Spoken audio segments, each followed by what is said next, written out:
All right, we play this game with all of our guests. It's called What's Wrong with Sports Today? Why are football games so long? Money. Okay. The commercials are just way out of control. Why do Pac-12 games start so late?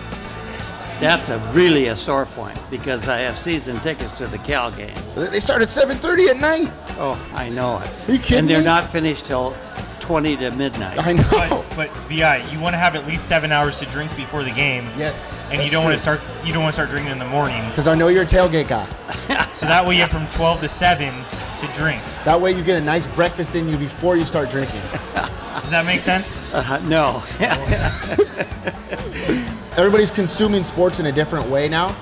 What's your favorite app on your phone that allows you to consume sports?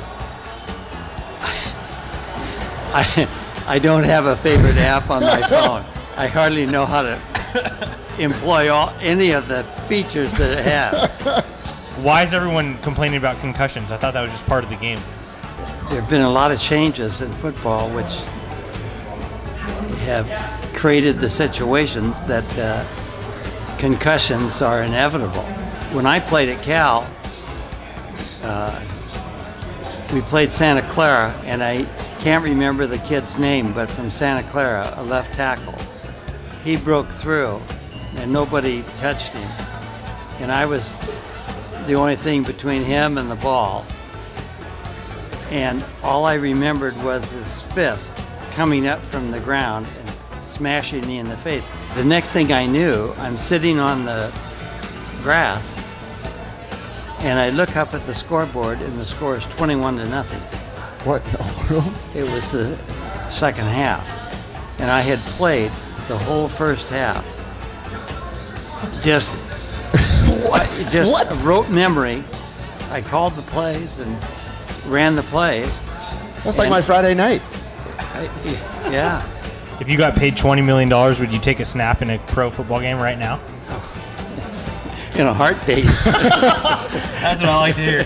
How do you think your career at St. Anthony and at Cal shaped the rest of your life? Well, it was everything. St. Anthony's gave me the opportunity to go to Cal, get an education, and get a job with IBM. Would you have won the 1948 CIF championship if it went to overtime? That's a good question. Thank you. And as you know, the score was tied at the end of the game. Right. 7-7. And You threw a touchdown pass, didn't you? Yes. In a press telegram, it must have been Independent at the time, was pressed into duty as the official scorekeeper for the game. Really? Don Sloper. So he's the one that counted the first downs. And I think we had 16 and they had 12, something like that. Did he cheat? And no, he did not cheat. Okay.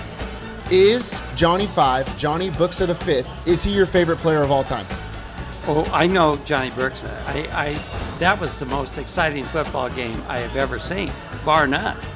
I mean, that was a great game. Yep. But Johnny Buchser, what's his status these days? He's going to Adams State in Colorado. We're going to go on a road trip next season, so if you want to come, you let us know. We'll book your flight for you. What do you think? Oh, no, you have to drive with us. We're gonna sleep. Oh, yeah, we're gonna drive. We're gonna We're sleep gonna in Brooks' dorm room if you want to come with us. St. Anthony won the title, the CIF championship, and then you got to hold the plaque again. Yeah. You took a picture. What was that like? Oh, that was cool. That was really great. And to know where St. Anthony's had come from. Right. I mean, they were down to 140 students in like 2000. And now, you know, there's 650 students. And it's thriving. What's the best bar in Long Beach that no longer exists? The Trap. The Trap. Tell us more. Where's that at? A lot of people hung out at the Trap. Sounds like my kind of place. It's like Paul and he golfs. Yeah. You've been to Joe Jost a lot in your life. I know that. Where do you think more people know you? Joe Jost, St. Anthony, or Cal? Probably Joe Jost.